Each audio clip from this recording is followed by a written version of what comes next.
Hello everyone. Wish you all a wonderful and a very good day.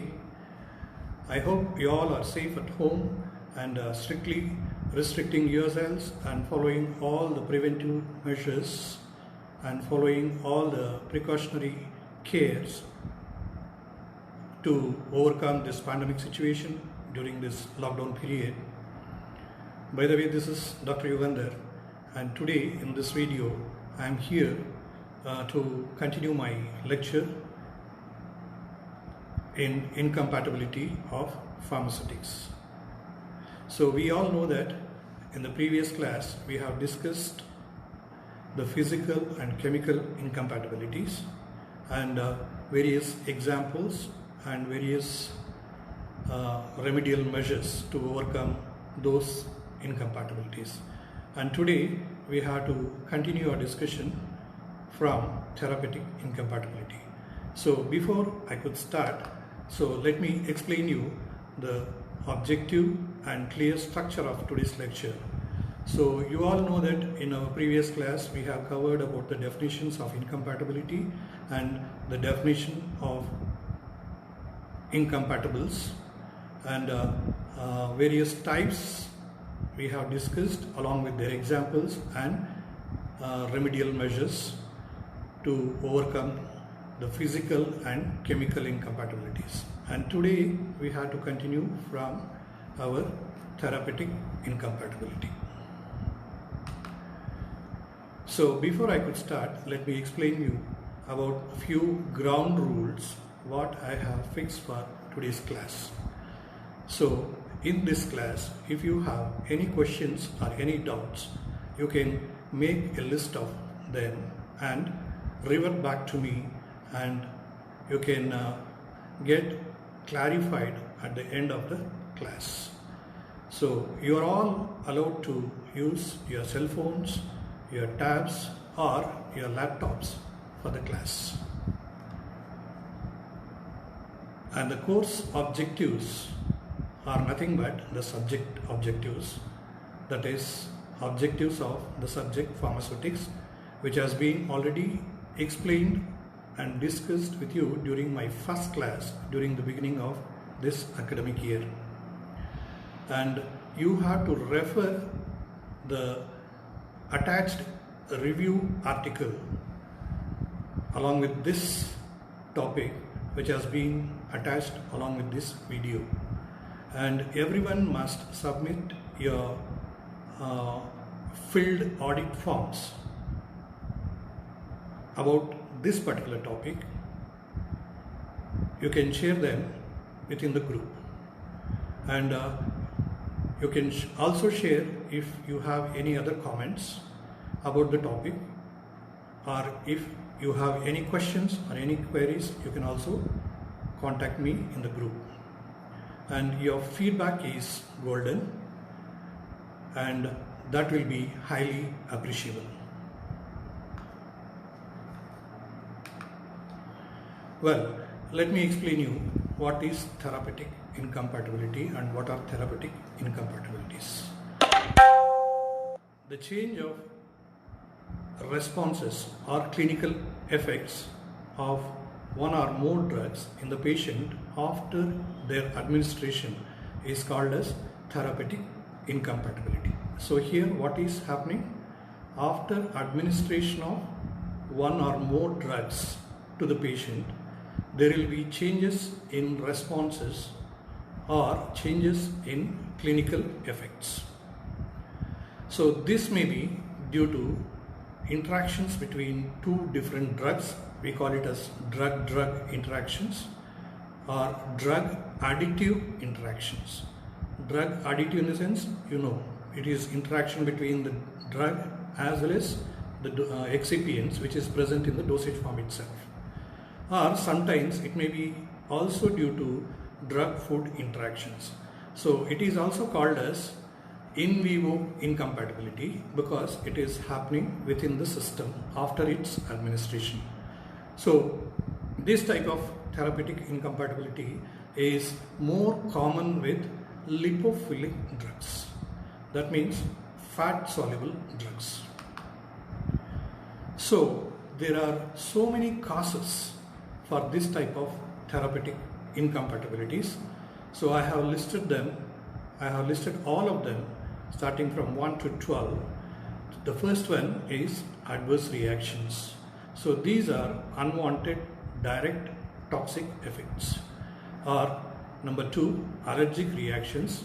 These may be undesirable or immune reactions. Number 3, blood dyscrasia. So that is nothing but drug-induced blood disorder.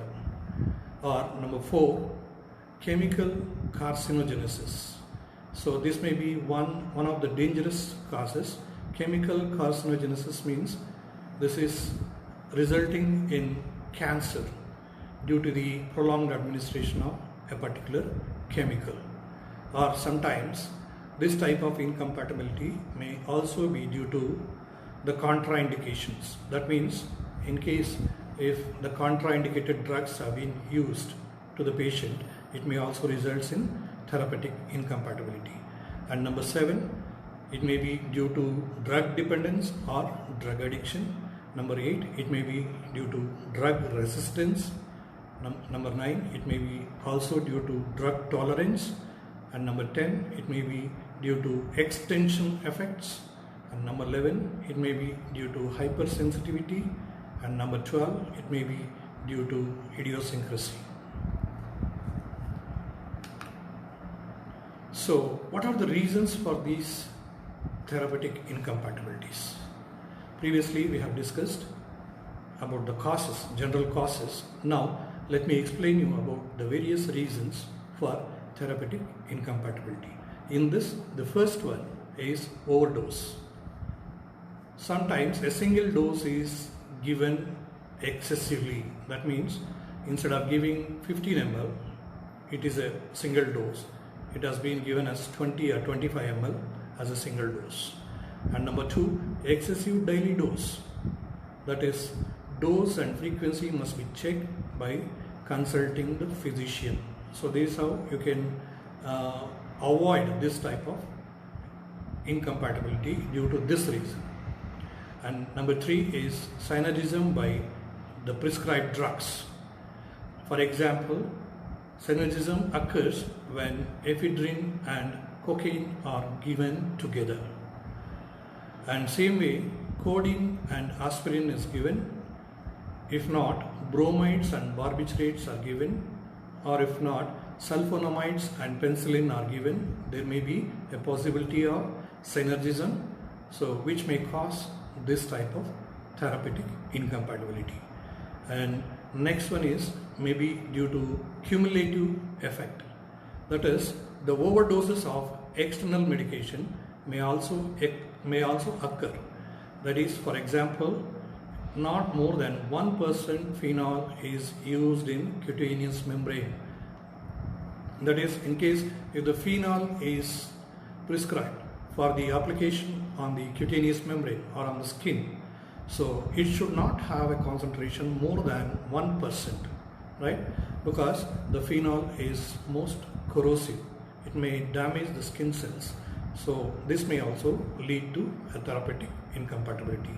And then it may be due to writing error or placing of decimal point in the prescription while writing the quantities or doses of a particular ingredient or a particular drug.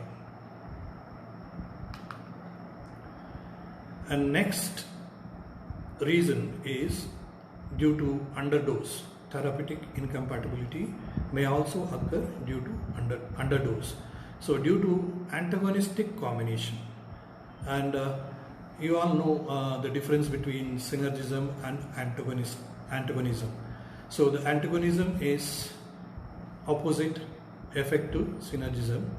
So in this case, when you combine two drugs, the potential activity of the combination may come down drastically.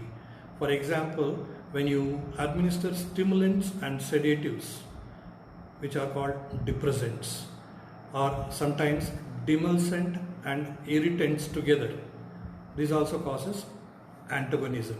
So these demulcents are those agents which causes a layer along with the mucous membrane, right? This layer will be resulting in a soothing effect. It causes a soothing layer around on the layers of mucous membranes. And next one, prescription writing error. Sometimes if the prescription is having errors, that may also result in therapeutic incompatibility. So for this, a good example is placing of decimal points in the quantities or in the doses. You have to place the decimal point appropriately. So you should write 5. Don't write 5.0, right? If you write 5.0, sometimes the point may not be visible. The 5 will become 50. And then prescription writing errors. So the wrong drug is prescribed, that may also lead to therapeutic incompatibility. For example, there is a possibility of prescribing mercury chloride instead of mercurous chloride because they both sound alike, and instead of barium sulfide, barium sulfide has been used, and this may also result in therapeutic incompatibility. Then contraindicated drugs when they are administered, that may also result in therapeutic incompatibility. For this, a good example is barbiturate, morphine, and this combination when it is used in asthma, that is contraindicated. It should not be used because that increases the respiratory rate and causes trouble in breathing to the patient. And administration of corticosteroids in peptic ulcers, these are also contraindicated, and administration of epinephrine in hypertension, which is also contraindicated in cardiac patients. And then error of diagnosis.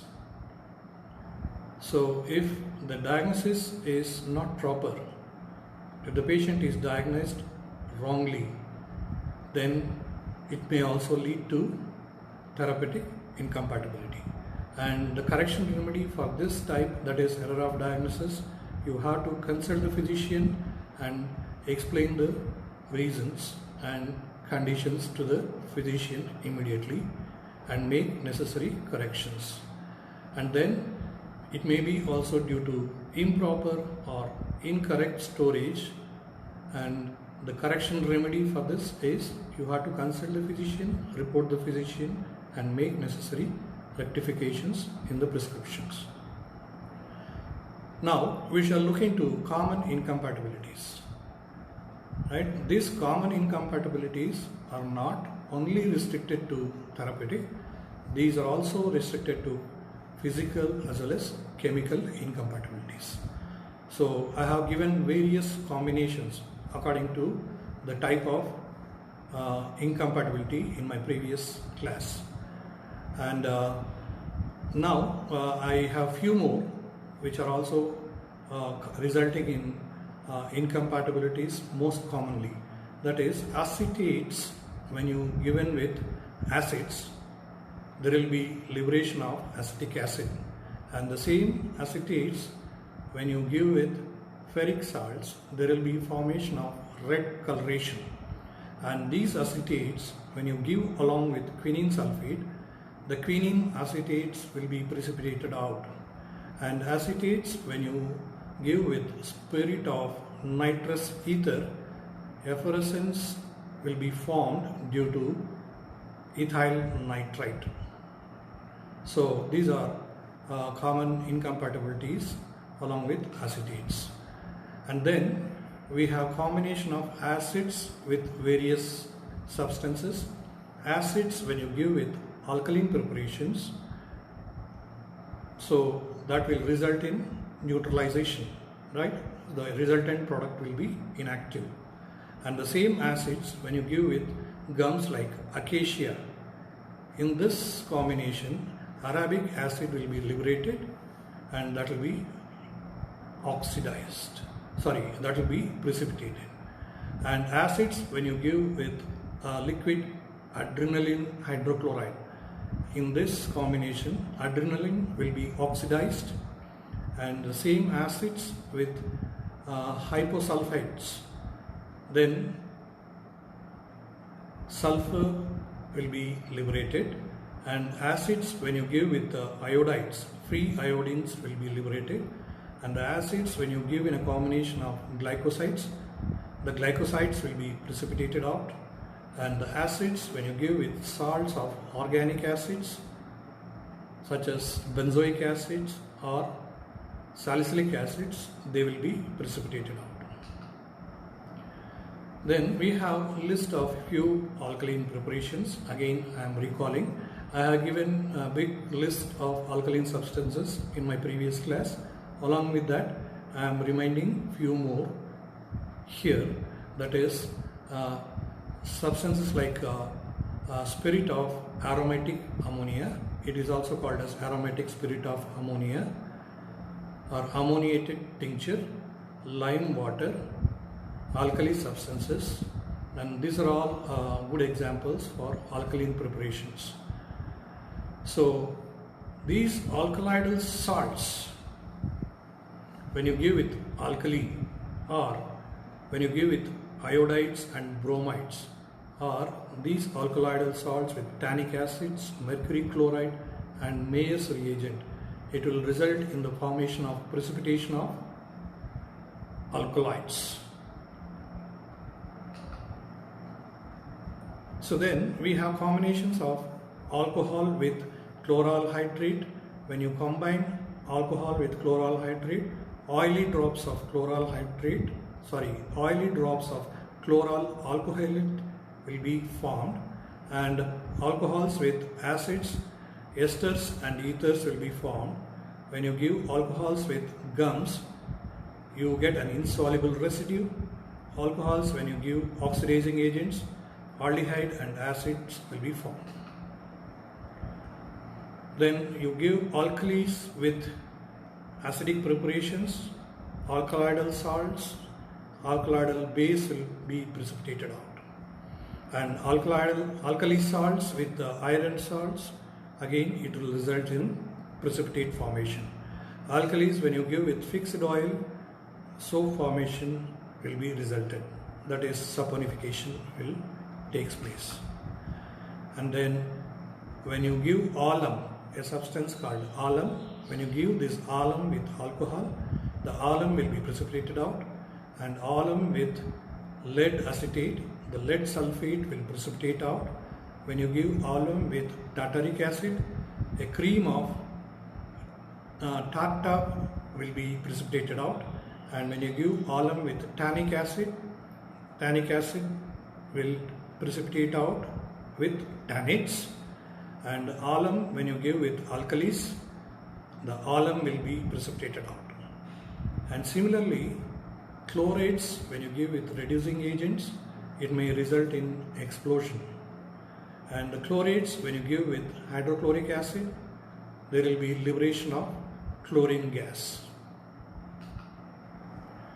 Then aspirin with hexamine, it will result in the formation of a precipitate. Aspirin, when you give alkalis, acetates and salicylates will be formed. And aspirin, when you give with water, salicylic acid will be precipitated out. Aspirin, when you give with morphine and codeine, a poisonous compound will be formed in a combination. Aspirin with potassium iodide is given, and then there will be liberation of iodine. And aspirin, when you give with quinine sulfate, salicylic acid will be precipitated out. Then the alkaloidal drug like digitalis, sorry, this is not alkaloidal, this is a glycosidal drug.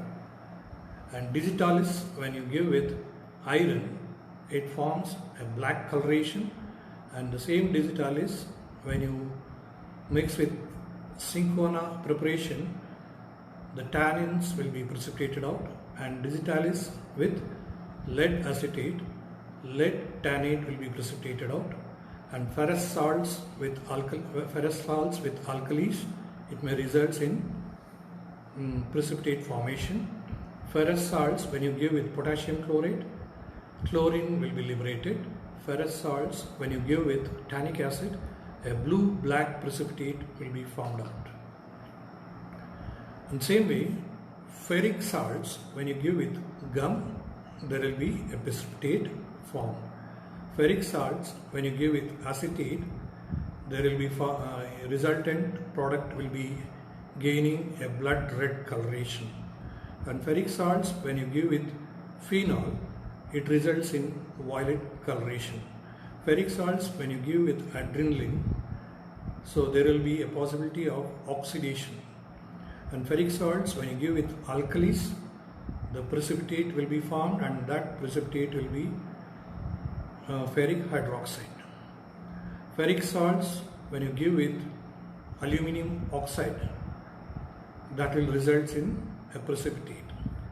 And ferric salts, when you give with benzoate, a buff colored precipitate will be formed. Ferric salts, when you give with potassium iodide, free iodine will be liberated. Ferric salts, when you give with tannins, a black iron tannate will be formed. And ferric salts, when you give with essential oils which are used for fragrance, there will be change in coloration in the resulting product. Ferric salts, when you give it tincture of opium, so there will be a red ferric muconate that is formed as a precipitate. And ferric salts, when you give it salicylates, there will be a purple ferric salt precipitate which will be formed. And ferric salts, when you give it phosphates, it will result in again a precipitate. And bismuth salicylates, when you give with carbonate, it will result in efflorescence by releasing carbon dioxide. And bismuth salicylate with ferric salt results in a violet coloration. And bismuth subnitrate with carbonates, again it will cause efflorescence by releasing carbon dioxide. And same bismuth subnitrate, when you give with glycerin, and there will be a formation of nitroglycerin, and that may cause sometimes explosion. And caffeine citrate, when you give with benzoates, the benzoic acid will be precipitated. And caffeine citrate, when you give with salicylates, a salicylic acid precipitate will be formed.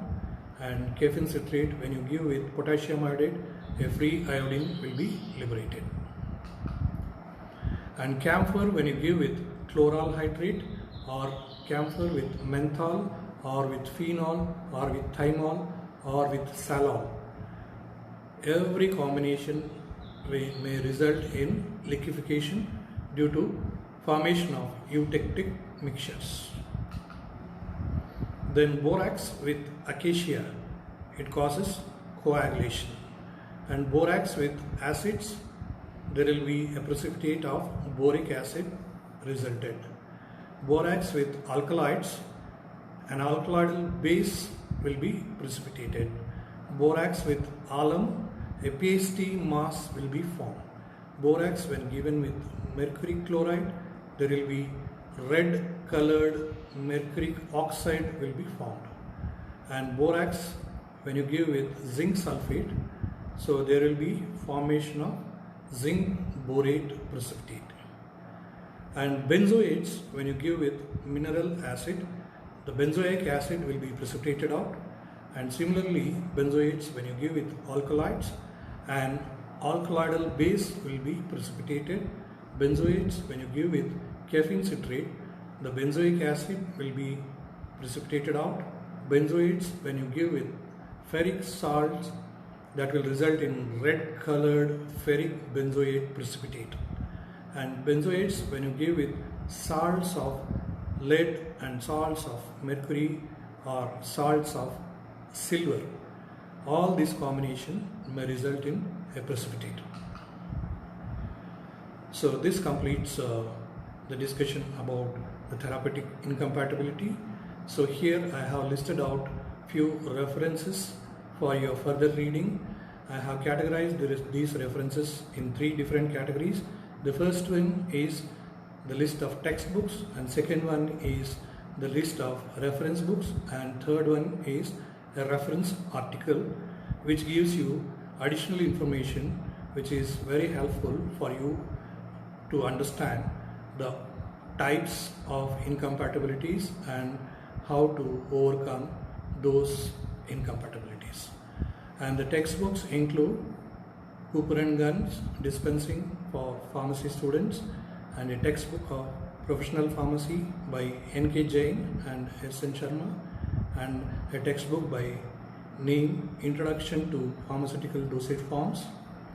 And the reference books includes Introduction to Pharmaceutical Dosage Forms by Howard C. and Ansel, and Remington's Pharmaceutical Sciences, and Register of General Pharmacy by Cooper and Gunn, and General Pharmacy by M.L. Schroff. And this particular reference article has been published by our own faculty members of Pharmaceutics Department, and it has been published in 2018. So you can download this article in a PDF form and go through. So possibly I will try to give an attachment of this article in PDF along with my video. Thank you very much. So your feedback is very important, and try to fill all the audit forms of this particular lecture and submit back to me in the group, and I will consider your completed audit form as your attendance. So no matter whatever you want to mark, you mark. So it's all for the betterment. So no compulsion or no hesitation. Be honest and try to mark appropriately and submit your feedback forms. And in addition, you have any queries or any questions, you can list out your questions in the group chats. Thank you very much. Have a good day.